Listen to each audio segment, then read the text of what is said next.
Greetings, everyone. This is Arletta coming live and direct from Arletta Unleashed. And I'm so absolutely excited, y'all. Totally. First of all, we'll report back from yesterday. So, yesterday we had the Fasting from Fear Challenge. And my fast was about a habit of fear that I had around my body, not really trusting my body to perform, period, or to get out on me or to leave me hanging type thing that I had developed during an illness that I had. And so, as I said I was going to do, I released around it.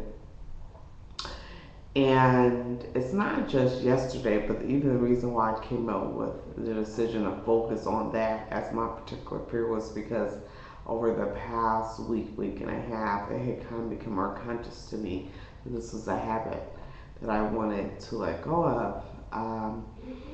And needless to say, I believe that it's gone. And the decision to finally release on whatever was remaining of it kind of brought everything together because like a week and a half ago I have been noticing that my balance was off, my walking was unsteady. I needed an adjustment because my spine was seriously out of alignment and therefore my legs were uneven and so on and so forth. And I noted it when I was walking, just in walking, I would be putting more pressure on one knee because there's imbalance and it was just affecting me physically. And I was like, oh, this is crazy. And I was, as I really understand the mechanics and dynamics of thought and energy and how that is ultimately what everything is, and the physical is kind of one of the lowest forms of energy. That if I can't go to a chiropractor to get an adjustment from my spine in alignment, why couldn't I think that and desire to align my spine and allow it to do so? And so as I released those different, fears and ideas that I had around even developing this particular condition with my spine was just that out of alignment. I noticed today that I feel back in balance. I feel like my spine is aligned. If I went to a chiropractor right now, and it may need a little adjustment, but the major unalignment that it was in, or out of alignment it was in, is gone. And just as far as physically, I feel confident. I'm really starting to regain the confidence that I felt before I had my major illness because for those who knew me before and after, one before they would be like, Arletta was a beast, she was fearless, I was one of those little kids, I was 11 years old, 12 years old, I wanted to play football. And so I started conditioning for that. So it was like me every night, 11 years old, knocking out 200, 300 crunches and 100 push-ups and training with calisthenics and aerobics. I had always been real active and real strong with that. And now, if you had known me, I would shy away from that and appear to be quite lazy when it comes to physical activity. But it was just as a response to that. So I was like, you know what? I was talking to some homies a couple of days ago, and I've been having, as I keep rising in energy, one of the best ways to be able to contain and direct that, you have to be physically able to handle this heightened energy level. And I was like, man, it's time to become a beast again, physically, I used to do martial arts, I used to do kendo, I used to run, I used to do aerobics. I really don't like that. But as far as like weight training, or always some rather strenuous form of physical activity is always been my preference. And so now I'm like, it's time just to master it. I want to run. I'm in LA, so I can go hiking. I can go run in the sand, run up the sand dunes. I want to do a martial art and decide to master that and really become in top physical form, just take on greater and greater physical challenges. And I feel that energy coursing through, and I'm like, okay, it's time for me to make sure that energy is circulating right. Otherwise, when you have all this heightened energy, if it's not all calibrated, it can really make you sick or make you overall your well-being be less as opposed to more. And so, for the next couple of months, you're going to see this whole new Arletta physically emerge. As I've made that commitment, I removed the barriers, cleared up the mind fuck inside my head, and it's just time to go for it. So tomorrow morning, I have a hike at 5:30 in the morning, a sunrise hike. Like 5:30. Anyway, but I'll be up and I'm gonna do it. I'm gonna finish it. Hey. So that being said, that was my experience with the fasting from fear.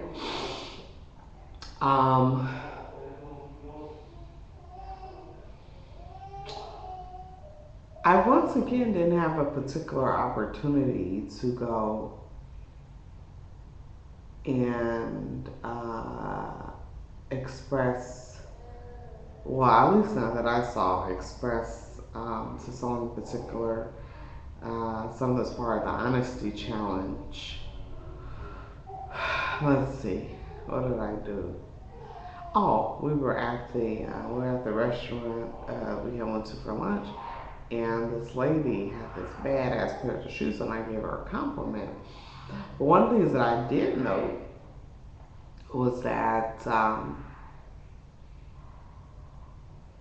shy about giving compliments. I do it more than I used to, but I'm gonna start becoming a compliment queen, because there's nothing more affirming than someone showing love, taking out the time to note something specific or unique about you that is important to you, and acknowledging that and validating that. It's one of the best gifts you could give someone.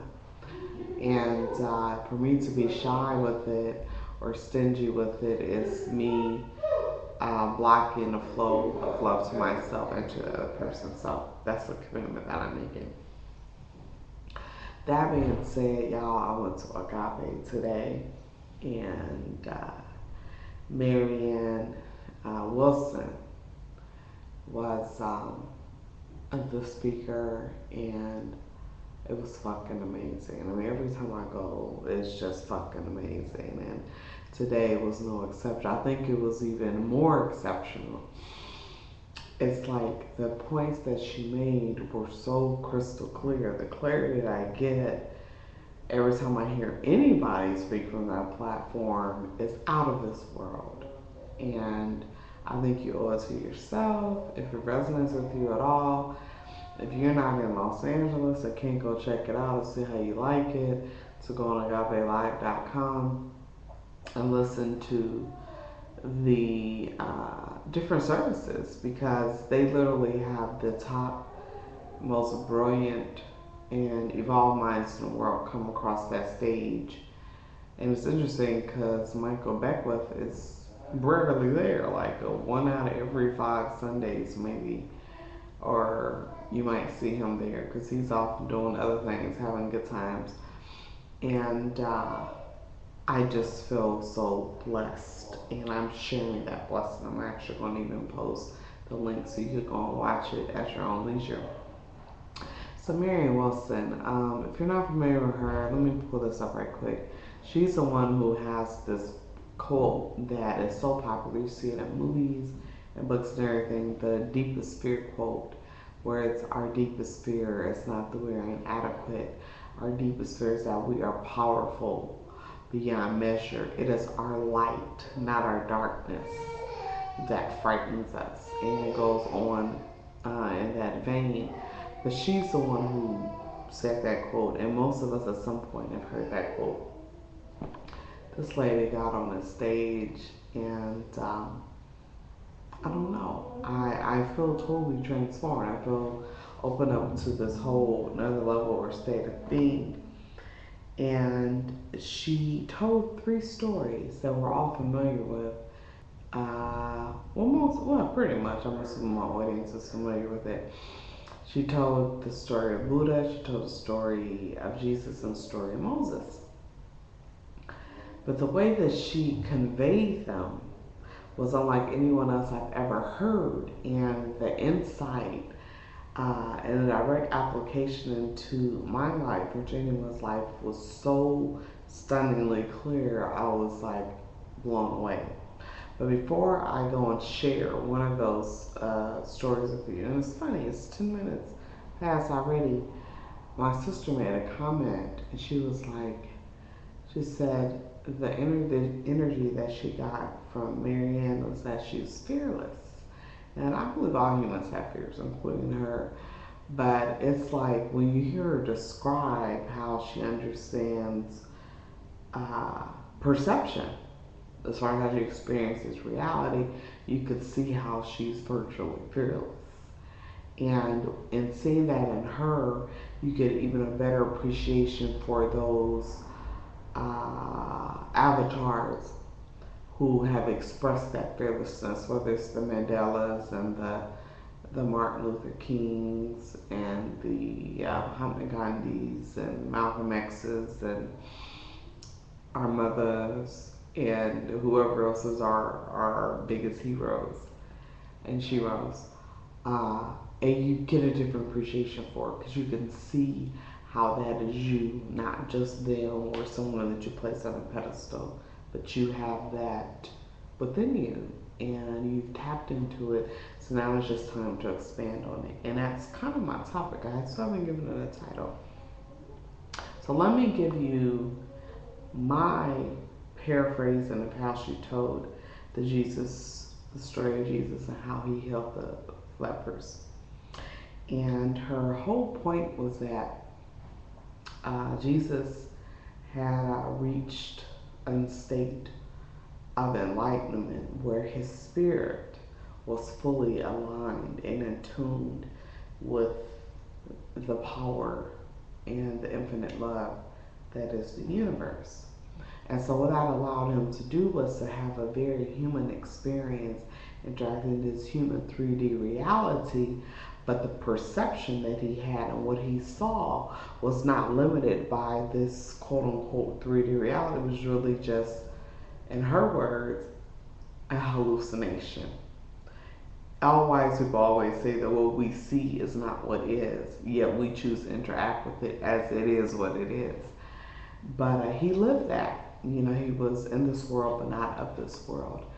And so she said how he was able to heal the lepers was that when he saw this leper or this one afflicted with this disease, he didn't see someone who was sick with leprosy. Because when he looked at them, he saw straight to their spirit. And he saw the power of their spirit and the health and the wholeness of their spirit.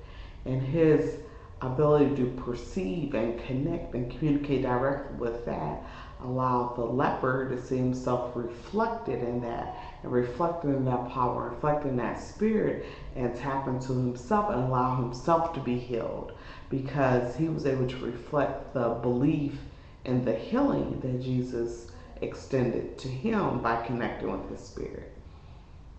And I don't know if that's clear to y'all, but it's clear to me. And she was saying, she said so many things. I think I'm going to be talking about her for the next week because I can't possibly condense all things she said into one posting. But it's like, I've experienced this in my own life. When I'm talking to someone, communicating with someone, and we're having an exchange, and I've been on both ends of that, where someone is having a challenge or problem and their mind and their perception is totally defined by what that reality is, and that's all they can see. And so they're stuck and bound by that, and they're limited by that, and they're disempowered by that, and that's not allowing them to surmount that and move past it and to get where they need to get from it and move on with life. But me, just so happen because they drew me into their space and vice versa, I'm looking at them.